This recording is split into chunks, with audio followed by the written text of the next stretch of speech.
हमारे देश में चर्चा का रूप कैसे बदलता गया। पहले सभी राजनीतिक दल भ्रष्टाचार के खिलाफ बोलना एक फैशन थी, लेकिन करना वही गोरख धंधे और सबके सामने बड़े सफेद दूध जैसे दिखाई दे रहा।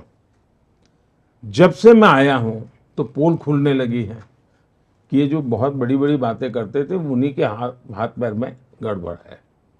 अब ये चीजें सबूतों के सामने आई हैं। अब उनको लगा है कि हम भी जो उपदेश देते हैं भ्रष्टाचार खत्म होना चाहिए, अब दे नहीं पाएंगे, तो उनका बोलना बंद हुआ।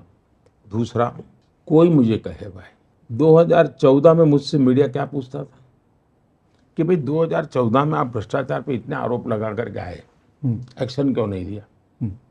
मुझे ये पूछा जाता था एक्शन क्यों नहीं लिया।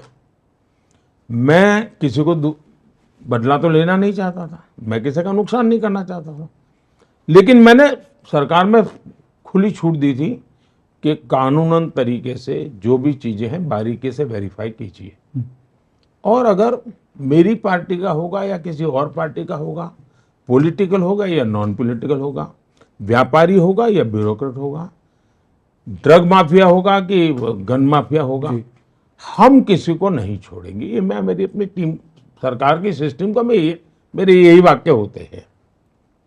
उन्होंने अपना काम शुरू किया और मुझे गालियां सुननी पड़ी थी, बड़ी बड़ी बातें करते थे, कुछ नहीं निकाला नहीं।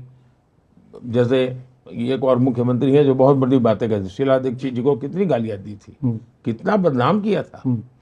और मैं व्यक्तिगत रूप से शीला जी का बहुत सम्मान करने वाले व्यक्तियों में से हूँ, वो कांग्रेस के नेता थे, लेकिन उन पर जो आरोप लगाए और जीवन के आखिरी दिन में जिस प्रकार से उनको बदनाम किया गया, हम धीरे धीरे धीरे करते करते करते करते देखे तो 17 में 18, 19 बाद में धीरे धीरे करके चीजें, अब जब 1.25 लाख करोड़ रुपया दिखता है आपको अटैच, आपको कैश के ढेर दिखते हैं, उसके बाद आप कैसे कह सकते हो कि ईडी सीबीआई गलत कर रही है।